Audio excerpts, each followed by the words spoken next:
Welcome everyone to the Adversity to Advantage podcast. Today we have got Maneesh Sethi on the end of the line. He is the founder of Pavlok that creates technology that coaches people to change their habits, which is fascinating to me because I'm an addict myself, and so I'm always interested in what people come up with to change habits. Maneesh has also been one of the most watched Shark Tank pitches on YouTube, so there's a lot of story here. Welcome to the show, Maneesh. Thank you for having me. It's great to have you. So give us a little bit of context. Just what was it like growing up for you? Do you think that your parents and the education system kind of set you up for, all the challenges that you might face as an adult? Yeah, I grew up in a small town in California. My parents are immigrants from India, so they had an arranged marriage. They met 3 days before they got married. They came to America, and I was born, and I grew up in the public school system. And there's something interesting about Indian kids in America, which is that Indian kids in America tend to excel and have pretty high incomes compared to people who are of other races or ethnicities. And I think a lot of that has to do with kind of the upbringing that parents have. But I went through a public school system, and as a young kid, I was always interested in video games. So I started designing video games when I was very young, around 10, 11 years old. Okay. I ended up meeting some people, and when I was very young, was able to get a book deal where I wrote a book called Game Programming for Teens, which came out when I was 16 years old. How did that happen? Very early on. Yeah, how did you manage that? I was really interested in video games, and there was a conference that was being held nearby in San Francisco. I convinced my parents to let me go as a kid. And while I was there were a few author tables. They were launching a new game development book series. And I talked to them, and I said, maybe someday I could write a book called, Game Programming for Kids or something. And my hero at the time, I posted on his forum saying the same thing. And his response to me was, I'll never hire anybody who's younger than 25 to write a book. You're too dumb, you're not ready, and you won't get it done. And I was like, the hell are you talking about? So if he had just said, yeah, go for it, I never would have done anything. But instead he said, I couldn't do it. So over the next 10 days, I sat down in a room for 8 hours a day, wrote 80 pages of a book, sent it above his head, pretending to be an adult, and got a book deal signed. So I love that. So that first swing of adversity, basically telling you that you couldn't do it, actually propelled you to get hyper-focused to do it, lie about your age so you could get a bit of edge in there, and actually prove them wrong. Yeah, I think this is a very consistent theme in my life, being told I'm not able to do something. I have a big poster that hangs up in my office that says, sometimes I feel like giving up, but then I remember all those motherfuckers I have to prove wrong. I love that. I'd probably run my life in that way as well. Yeah, exactly. So that was the beginning. I wrote this book. That was great, and it helped me get to university. I went to Stanford University, which is a great school, and it introduced me to my professor, B.J. Fogg, who's a professor of habit psychology. And I got to work with him a little bit. And it was fascinating watching myself through college, because a lot of the kids at college at Stanford are very hard workers. They get to the library and they start working on the first day of the semester, and they basically never leave. And I, on the other hand, had a fundamental failure. I was unable to do it. And I couldn't get myself to get work done. I always had trouble focusing. And I did some tests at Stanford. They did a battering of psychological tests on me and determined that I had ADHD, this act of a lack of focus or lack of being able to control my attention. But what was always interesting is that I would be unable to get work done, and no matter what would happen, I would always my paper would always get written just 2 minutes before the deadline was due. Somehow, always right before the deadline, I would still get it done, and I would usually get a similar grade to somebody who would put consistent hours in at the library every day. And this is something I started to notice more and more, that there's two personality traits of you might call them type A or type B. You might call them high conscientiousness or low conscientiousness, or in Myers-Briggs, perceiver and judger, or starter and finisher. There's these personalities that some people are really, really motivated to start new stuff, and other people are motivated to execute upon stuff that's already done. And they teach us that if we're starters, that we're broken. They teach us that we have a disorder. That's true. But what they don't realize is that there's one highly inverse correlation between a positive trait of people who are starters and negative towards finishers, and that's creativity. People who are really good at starting new stuff often have better ideas on what to do than the people who are good at finishing stuff.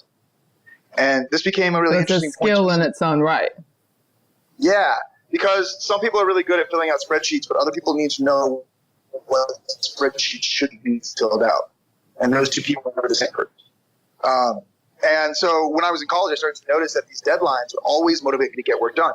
And I was fascinated by how this was happening. And I would sit down and read these habit and self-improvement books, and they would say, why don't you take your goal, break it into concrete steps, put those concrete steps on your calendar, then work on a small amount each day until you've executed the task. Yeah. And I was like, this is bullshit. I keep trying this. It doesn't work.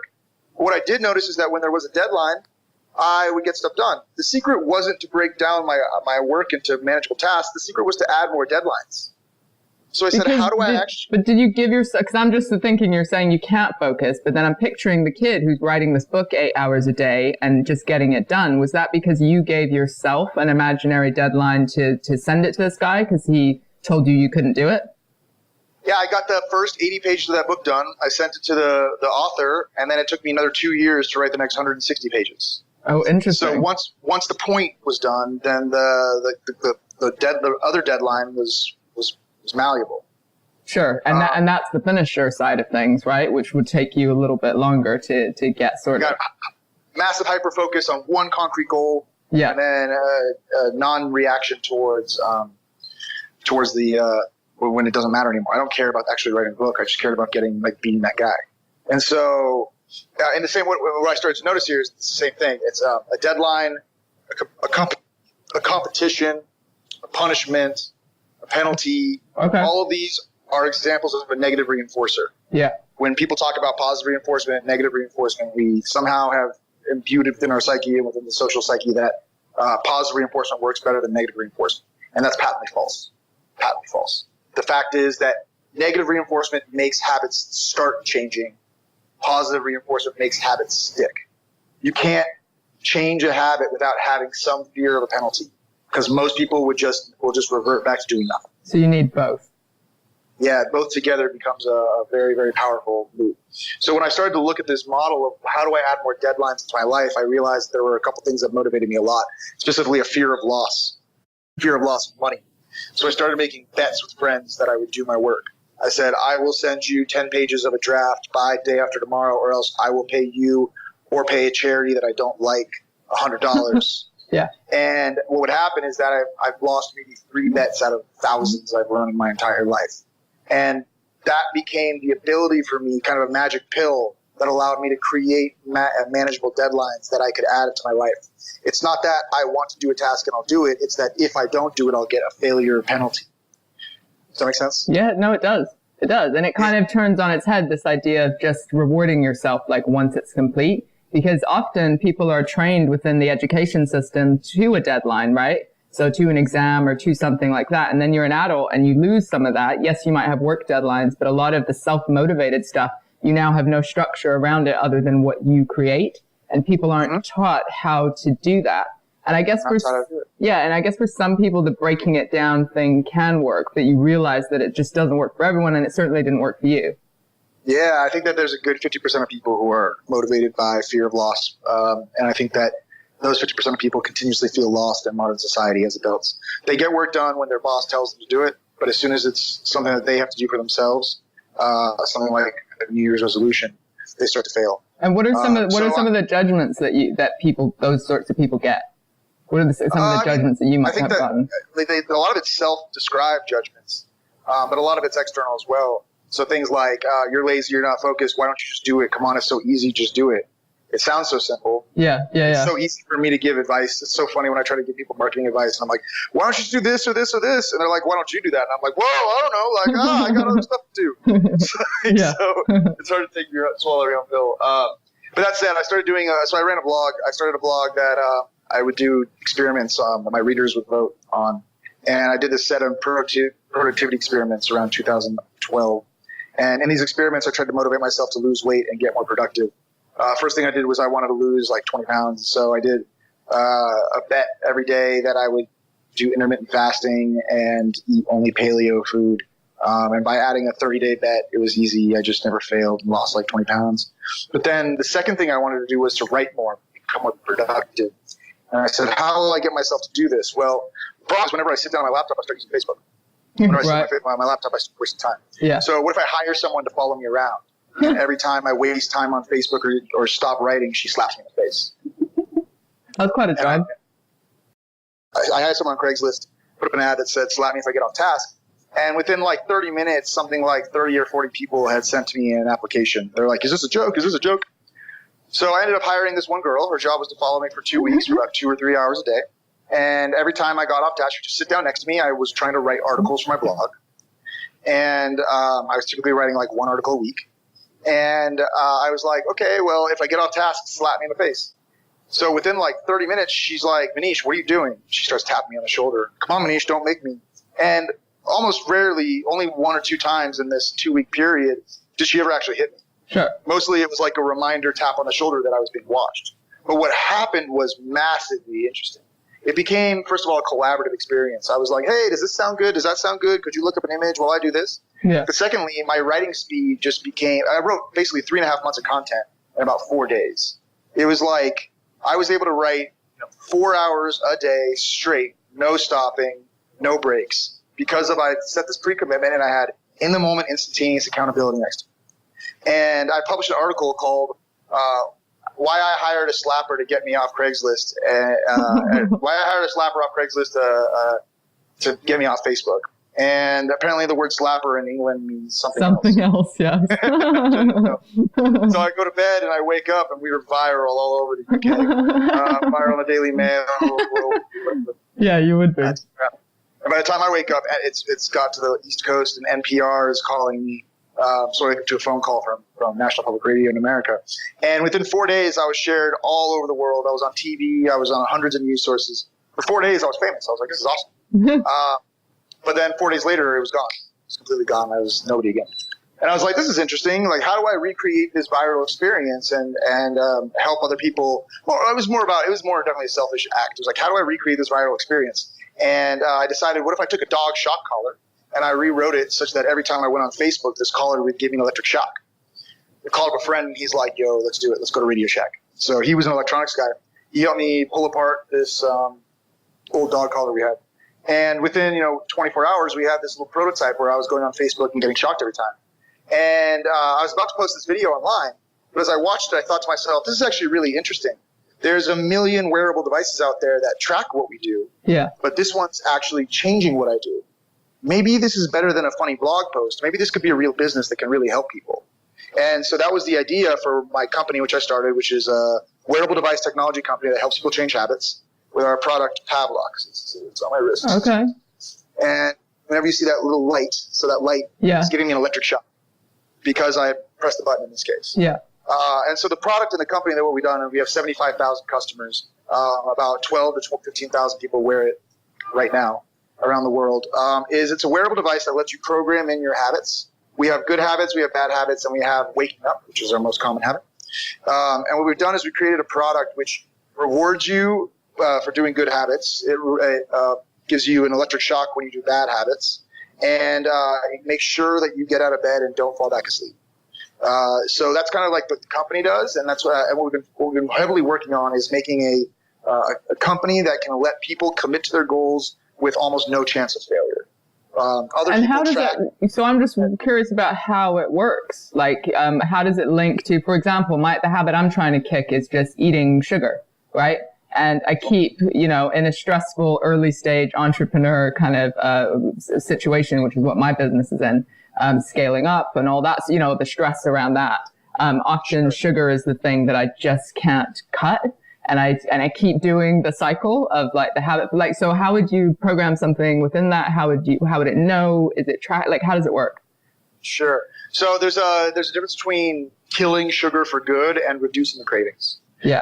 Majority of users who use it for sugar want to reduce cravings, but they don't want to get rid of eating cookies ever again. Right. However, you're looking at people who are smoking cigarettes. They want to quit smoking for good. Yeah. So there's 2 different ways to do this. So in the moment reducing of cravings, you simply press the button when you notice that you have a craving. What happens when you signal an electric shock into your body is it signals the prefrontal cortex to become aware. Mm-hmm. And it shuts down the reptile basal ganglia, which is kind of the habit part of your brain. Yeah. It knocks you out of automatic mode and into the present. And so by simply pressing the button, you'll instantly reduce any kind of non-real craving. If you're actually hungry So we tend to see users will just simply press the button for a few days. They'll start to notice earlier into the cycle where the craving is happening. Most often it's due to some sort of physical object in the room, like if there's a sugar candy bar or dish in your room, they'll see it, they'll notice it, and instantly their brain will be like, wait, what? Oh shit, that item is going to cause me to get zapped in a few minutes. So it gets you out of the reactive fight or flight state, which is not conscious, and into more of it buys me that little bit of buffer, that little zone where I can actually make a decision about whether I do this or not. Yeah, I call it awareness therapy. It makes you aware in the moment.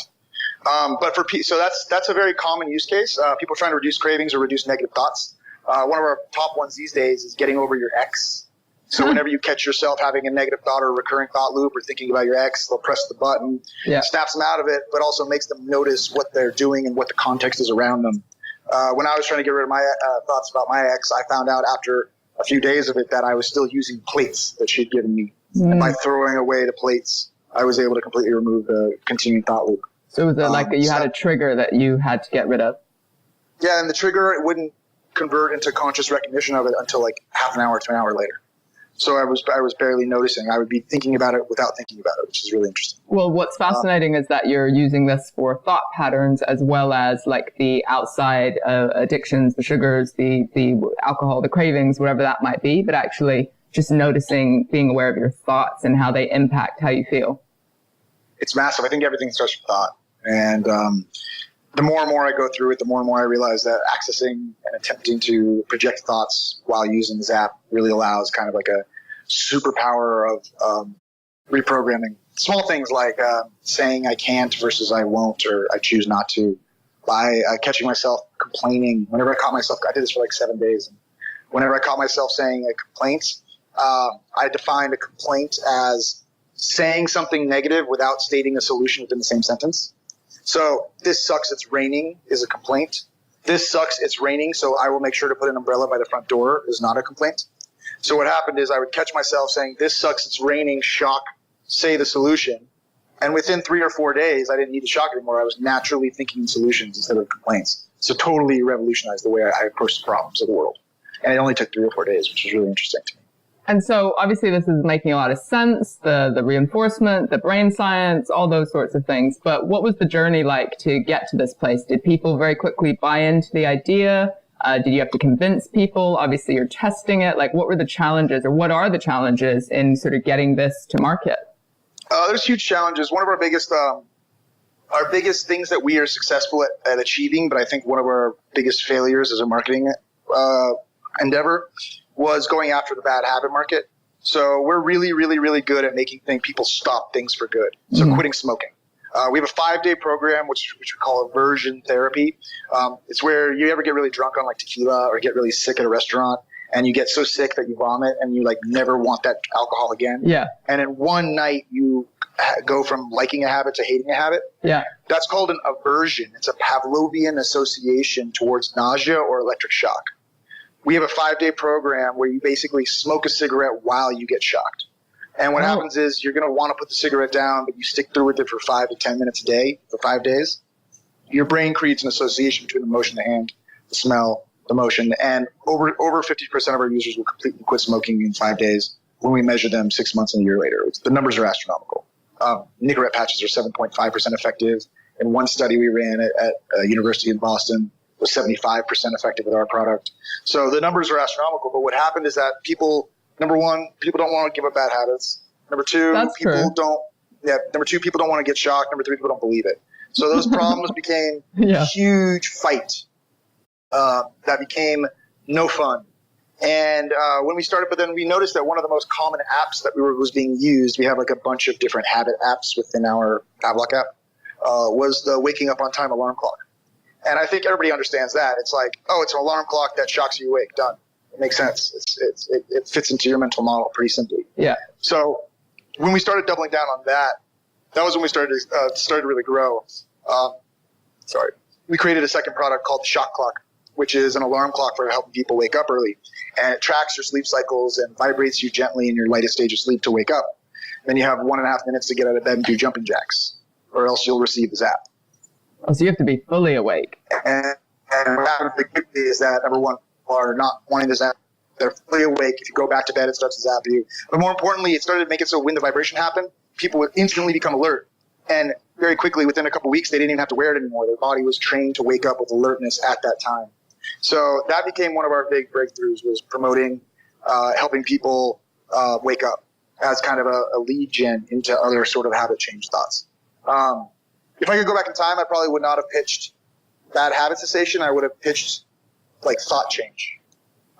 So like being able to press the button when you have a craving or a negative thought. I would have focused on that rather than the 5 days to breaking a habit. Recently, we started adding good habits, which I already told you how this works. We created betting pools. So people commit to going to the gym. People commit to filling out a gratitude journal or doing their morning routine. And what they do is that they pledge between $1 to $10 a day. If they fail, they lose $1 to $10 a day. But when they succeed, they win $1 to $15 a day. So that's been really, really fun. We have people who are doing their morning routine, competing with their friends, family, and the Pavlok community, and winning hundreds of dollars a month. So that one's really fun. How do you know that people are honest? Because it's we have 3 different methods of tracking. So like the most common one is take a photo of yourself at the gym. Okay. So your camera in the app. Second one is like an integration. They type the gratitude entries directly into the app. So you actually see it done. Okay. Yeah. Yeah, it's all built into the app. So it's all measured, and accountability and cheating is a key component on something we solve. But what's been most interesting to me over the last 6 months, maybe almost a year now, we started to notice that a lot of our users were buying the product but weren't using it. And I was really intrigued, especially by our high-value clients, like people who are entrepreneurs, which is my background, biohacker entrepreneurs, who are really buying the product with the intention of using it, but they're so busy they never even get into it. And I started to look at the problems these people were having in their businesses, and I noticed that they're all very similar to the problems I was having, which is reactiveness and not actually setting aside time to do things that were proactive or business building, but instead reacting to stuff that was going on in the day. And so what we did is we created a coaching program. We created a coaching program called Productive Entrepreneur, where we basically started having phone calls with these entrepreneurs who were buying the product and talking about their business. And we were like, all right, well, what's your issues here? It sounds like your goals are to create these morning routines and start focusing on improving these parts of your business. And we started to notice that our coaches would be able to identify kind of their personality types as well as the times of the day when they were most energized, and start associating and assigning them tasks to do during these days. So rather than reacting responsibly to your email throughout the entire 24 hours of the day, we'd be like, all right, your job is from 9 a.m. till 9:45 a.m. You're going to set a timer. I'm going to be with you at the same time, either on a call or I'll send you a message saying it's time for you to start. You hit go and you get going. And what we've been doing is we found that our entrepreneurs will start to kind of batch all their tasks early in the day, and within a couple of weeks have so much free time that they finally have the ability to start doing stuff that's actually good for their business. So a few weeks ago, we had one of our first clients. So I guess this must have been 2 or 3 months ago at this point. So he had built a business on SEO. He was doing a lot of client work, and we started saying, all right, you're going to do these focus sessions starting at 8 a.m. You're going to do at least 3 of them before noon. So he started doing it at 8 a.m., 8:30, and by 9:30, he was done with all of the work that he used to complete by 6 or 7 p.m. And he did this every single day at 9:30. He's like, I don't know what to do all day. So we're like, well, why don't you start focusing on something that can business building? So he's like, all right, what I'll try to do is book some new sales calls, try to get some new clients. Within 3 weeks, this guy closed his first 6-figure deal. 3 weeks later, he closed another 6-figure deal. He had quadrupled the size of his business. So wait, let me pause you, because I'm right in that entrepreneur space. So I totally get it. It's reactive. It's let me respond to this email straight away. This kind of scarcity mentality, rather than I've got to really make an effort to be strategic and have the overview and actually let go to other people and that sort of thing. But what you're talking about essentially is breaking down into blocks in order to achieve a goal, right? Which was the thing at the beginning. So I'm like, is it just the accountability factor within the community, the coaching element to just, so that they've got someone to answer to as far as how they do it? Someone to answer to who's smart, plus actual capabilities of tracking. And then if they're not achieving their goals, we're able to send them touches and zaps and vibrations through the device. So we know if they're not achieving the goal, we actually hold them accountable. We have a couple of our users, we've even started doing things like they commit to doing their tasks, or else we turn off their internet and block their phone. So it's like you do your work by 9:30 or else you have no access to internet all day. And no one fails when there's access to the phone. No. So, yeah, and we also have begun implementing sort of rewards programs. So if you do succeed, we give you sort of a refund back on your purchase price. So the idea being that you're incentivized to not fail and yes, succeed. And one of the most core things, we just launched this this week, which is putting a few of them into groups. So now you have a group of these different people who are all, before you go to bed, you write down 3 things you're going to do, and then in the morning you do them. That's one of the core parts of our program. So we have inside of our app, there's like a place where you write down the 3 tasks you'll do tomorrow. And then as you do them throughout the day, you check them off and take a photo proving you've done it. And so now we started creating these betting pools within all the clients who are in our app. So 3 or 4 different entrepreneurs all have their own tasks of the day, and they can see what other people are doing. And now they're in a race to beat the other entrepreneurs. So it's like gamifying tasks for their own business. And the efficacy is massive, and it's always so simple. But the problem is, as an entrepreneur, we don't have a boss. And so we don't have anybody to answer to. And without that negative reinforcer, without that accountability, we end up just twiddling our thumbs all day. Being stuck, being busy, right? So you're being busy, you feel like you've been busy, but actually, did you do the stuff that's going to focus you and build your business? Totally, yeah. Right? So that's my goal, is to fix that problem, because the problem should be a business problem. It shouldn't be a person problem. And so if we can fix that person problem, I think we can make a big change in the world. And I'm loving the community element, because I think that's what we miss as well, is it can feel pretty isolating, working, huddling over our laptops. And then you do want the quick dopamine hit of your Facebook or your notifications, or, doing something that's actually not there to build the business, not working on the business, but just kind of faffing around in it. Yep. That's absolutely exactly what happens. This is absolutely. So what about the people, and I'm just curious about this because I'm not saying you can solve it, but what about the people that are, like you said, attached to their habits? They're like, yeah, I want to give up this thing, but I don't really want the shock or the reinforce. Like, I'm actually quite attached to this way of coping in my life. Yeah, so obviously we're not a product for everybody. I think there's a lot of people that don't ever want to put on even an Apple Watch. They don't even want any sort of tracking. Those people who are very much afraid of being tracked by anything. That's true. And those people are typically the ones with the least information that's worth knowing. But yeah. but obviously we're not a product for everybody yet. I believe that the way that we're trying to solve this is by creating the positive reinforcers. So by earning money for doing good habits, it becomes kind of a good reinforcer. The ultimate goal of Pavlok is to create a currency in the style of, imagine you walk 10,000 steps and you earn money that is directly on this device. Now you can go to any Apple Pay terminal and put your wrist up to it, and now you paid for your lunch. So we've created sort of a new currency that rewards you for doing good habits. That's kind of the ultimate goal. And so I do have a vision of everybody in the world wearing Pavlok and creating basically a large currency that allows people to mine currency by doing healthy habits and spend it at any place that accepts any sort of credit card. And making that like worldwide. That's the ultimate vision of the company. But to get there, we'll take multiple steps. So we start off by focusing on what we can solve easily. We focus on a consumer model, and over the next year, we're starting to expand out, branch out towards medical, trying to spin off a quit smoking product that we can get FDA approved and start selling it into healthcare. In the same way that we've been having such success with that, we've had a ton of users who have used it for serious mental disorders, things like anxiety, depression, PTSD, or even schizophrenia. Well, and they've been able to shape their thoughts with just a little bit of in the moment zap. And so if we can start off by we've clearly proven that this works. We have 75,000 people using it. One thing that's blowing my mind recently is there's no alarm clock for deaf people. There's none that exists. And we found out that a ton of people, or not a ton, but in the few hundreds of our users are deaf or hard of hearing, and they don't have an alarm clock. There's nothing for them. So we are like rebranding our product as an alarm clock for deaf people. So that like there's small different niches I'm approaching with the ultimate goal of one large, think of it like an Apple Watch that actually works. Like that's kind of yeah. And it can solve so many very real issues. And so you're just going back to your journey of like being the kid who couldn't focus and, going to school and realizing that there was that almost accepting that you were more visionary than the finisher, or understanding yourself a little bit more. Have you accepted that about yourself? Like, what are the ways that you map out your own time that allow you to be the most successful or productive?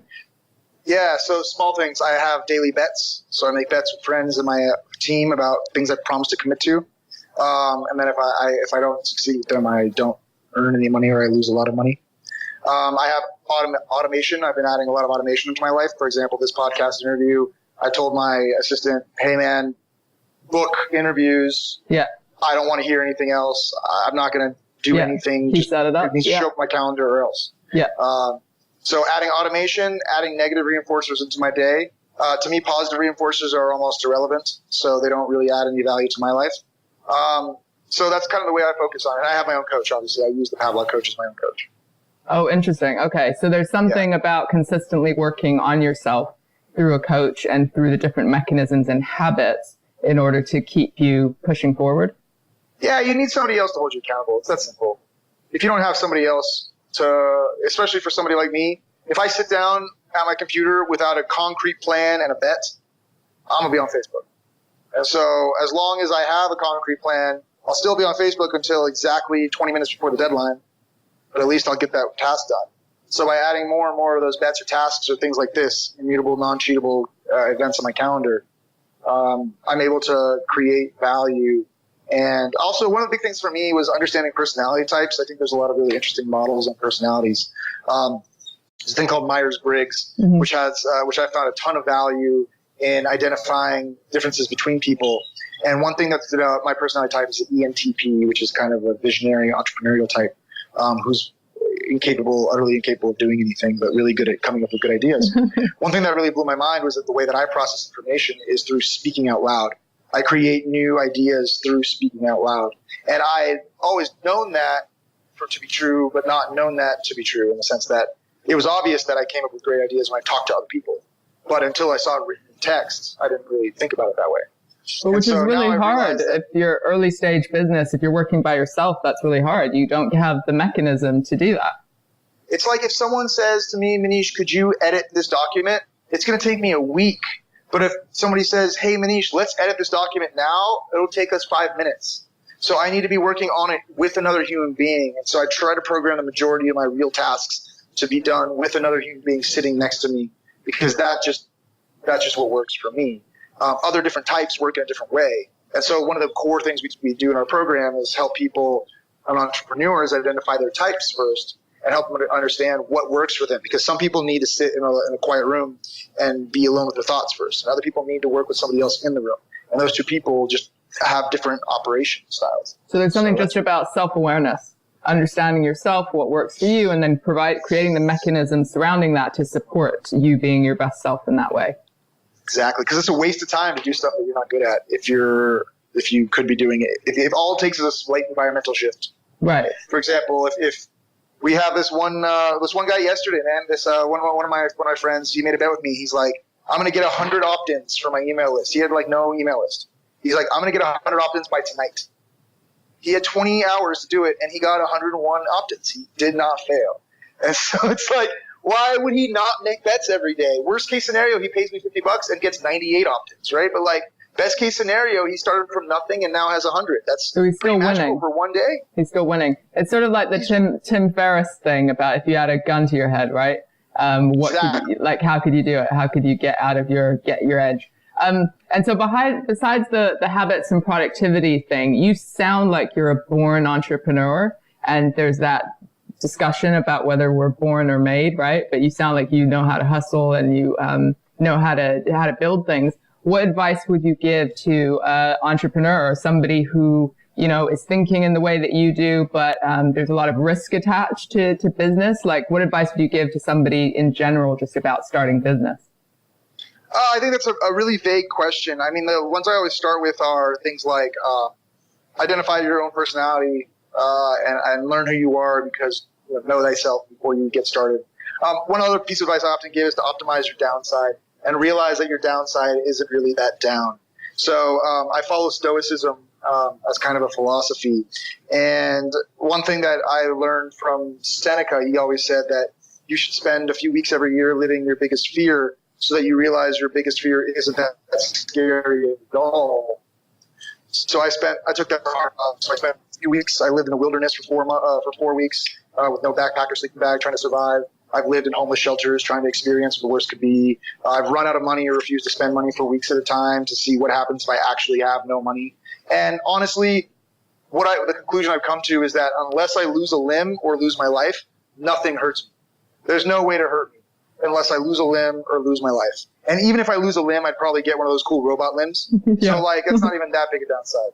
So that understanding made it a lot easier to make the tough decisions, like turning down financing or turning down fundraising, because I realized that our company can survive because I can survive. Running out of money is not a death wish, if that makes sense. And so I would recommend that people understand and identify what the biggest downside is or what the biggest chance of failure is, and then try to experience it. Because once you experience it, you will realize it's not that bad at all, and it gives you this amazing liberation. Nothing is going to make you worse at going after big risks than having a fear of failure. I love that. And obviously, the best advice probably is to grab a Pavlok or call us for a coaching call. Well, obviously, totally. So where can people find you? That leads us nicely into closing things. Where can people find you online? So you can check us out at pavlok.com. Yeah. And what I'll do is I'll drop a discount code if anybody's interested in the Pavlok. Use the code Petra. Amazing. For 15% off. Excellent. And if you're interested in doing if anybody here is an entrepreneur or interested in doing kind of a change of their habits, shoot me an email, Maneesh@pavlok.com. Are you able to put that email? Absolutely. We'll add all that into the show notes. Yeah, shoot me an email and let me know, and I can get you a free call with our coach. Amazing. Thank you so much. Maneesh, thank you for your advice, your wisdom. Let's get some negative reinforcement going, right? And I love the coaching and answering the problem of so many entrepreneurs today, which is understanding themselves and being able to connect to a community that can support habit change and help us get away from this world of distraction, right? And get focused on actually creating our dreams. Maneesh, thank you so much for your time. Thank you so much.